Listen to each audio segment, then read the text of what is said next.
আইসিইউর কাচের দরজার ওপারে শুয়ে আছেন বাংলাদেশের তিনবারের প্রধানমন্ত্রী বেগম খালেদা জিয়া। লড়ছেন জীবন বাঁচানোর শেষ যুদ্ধটা। ডাক্তার, নার্স, চিকিৎসা সরঞ্জামের ভিড়ে একজন নীরব নারী দাঁড়িয়ে আছেন ছায়ার মতো। কেউ তার নাম জানে না, কেউ তার পরিচয় খোঁজে না, কিন্তু সংকটের প্রতিটি সেকেন্ডে খালেদা জিয়ার সবচেয়ে ভরসার মানুষ তিনি ফাতেমা। রক্তের সম্পর্ক নেই, ক্ষমতার লোভ নেই, রাজনৈতিক লেনদেন নেই, তবুও ৭৭৮ দিন কারাগারের অন্ধকারে একসঙ্গেই ছিলেন ফাতেমা। চিকিৎসকেরা ব্যস্ত চিকিৎসায়, রাজনীতি ব্যস্ত হিসাব নিকাশে, আর তিনি একটি মানুষের প্রতি অটল মানবিকতা ও দায়িত্ববোধে ফাতেমা আছেন শুধু ম্যাডামকে বাঁচাতে। এভার কেয়ার হাসপাতালে খালেদা জিয়ার বর্তমান চিকিৎসা চলাকালেও সবচেয়ে বেশি সময় পাশে থাকেন ফাতেমা। রাতের গভীরতা, ভোরের প্রথম আলো, সবসময় তাকে পাওয়া যায় ওয়ার্ডের ভেতরে। চিকিৎসকদের মতে তার উপস্থিতি বেগম খালেদা জিয়ার মানসিক স্থিতি বজায় রাখতে বিরাট ভূমিকা রাখে।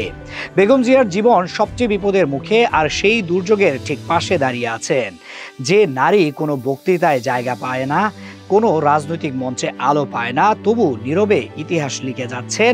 তার নাম ফাতেমা বেগম। ভোলার মেয়ে ফাতেমার জীবন ছিল সাধারণ। স্বামীর মৃত্যুর পর 2 শিশু সন্তানকে নিয়ে নেমেছিলেন সংগ্রামের পথে।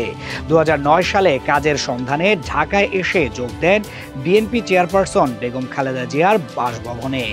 সেখানেই শুরু হয় এক নারীর নীরব সঙ্গযাত্রা, সুখে দুঃখে, রাজপথে, হাসপাতালে, এমনকি কারাগারের অন্ধকারেও। 2018 সালে আদালত সাজা ঘোষণার পর বেগম জিয়াকে ঢাকার কারাগারে নেওয়া হয়। ঠিক তখন আদালত কক্ষে ফাতেমার উচ্চারিত একটি বাক্য দেশ জুড়ে আলোড়ন তুলে, ম্যাডামের পাশে আমি ছাড়া আর কেউ নেই, আমি জেলে যেতে চাই। ফাতেমা নিজের ইচ্ছায় কাটিয়ে দেন খালেদা জিয়ার সঙ্গে ৭৭৮ দিন কারাবন্দী অবস্থায় অবিচ্ছেদ্য ছায়াসঙ্গী হয়ে।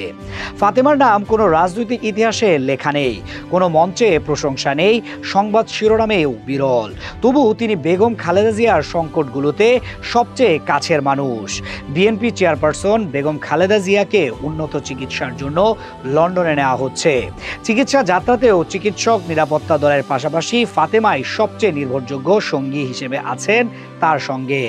বাংলাদেশের রাজনীতিতে নেতার পাশে কর্মীর আনুগত্যের গল্প অনেক, কিন্তু একজন অরাজনৈতিক নারীর এমন নীরব অঙ্গীকার খুব কমই দেখা গেছে।